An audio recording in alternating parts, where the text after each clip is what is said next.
So my name is Nandini Sikand.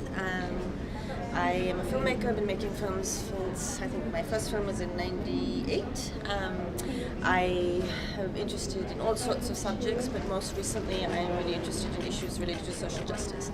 I'm currently making a feature-length documentary about women, incarcerated women, in the Lehigh Valley in Pennsylvania. So really, to sort of looking at the issues that women deal with that were behind bars. So it's taking a long time. Okay. But it's something that's, I feel very close to.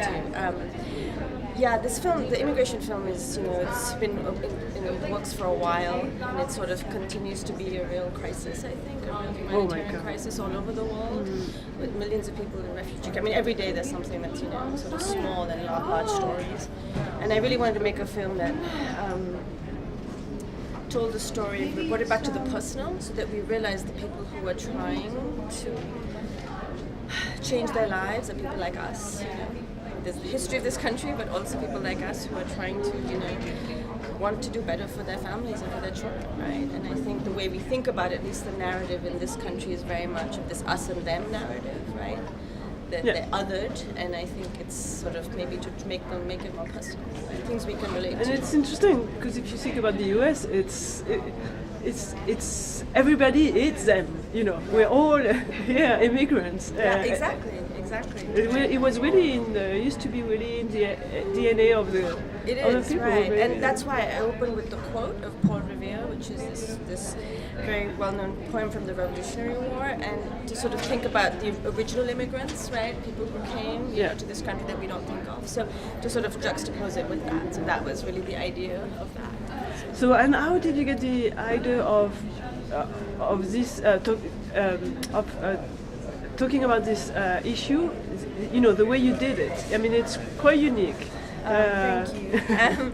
Well, I think for me, there's something really powerful about the voice. I think even though film is an incredibly visual medium, I love the idea of just the voice. You hear differently when you're not seeing the person on screen and you're just listening. It's like when you listen to something on the radio.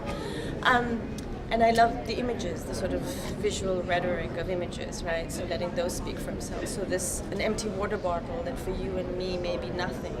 For somebody it could be the difference between survival and not. So changing the way maybe we think about really familiar objects, right? Or a photograph of some child in the sand. We don't know that child's history, And when I shot at the border with, my DP friend Andy, there were things that we found, like things like that, discarded bedding, water bottles, backpacks, shoes, one slipper, and it tells a story. And to me, that's really powerful.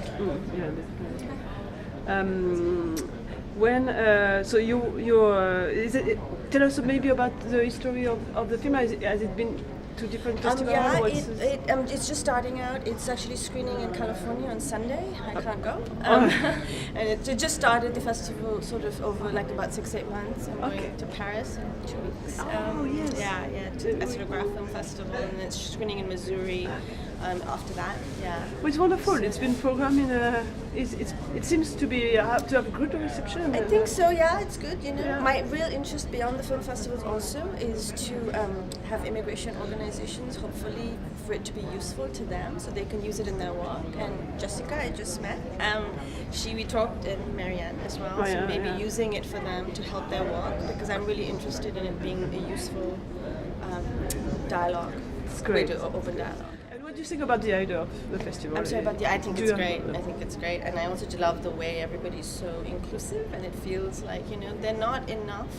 I love small festivals, because I think very often experimental and documentary filmmakers get sort of shunted away, and it's great to get in, but it's really nice to be able to be helpful, and to have people who come on a Friday night to see films that are not always happy, but ultimately important. So. Thank you 1,000 times. It was wonderful to have you. Thank you. Can I go?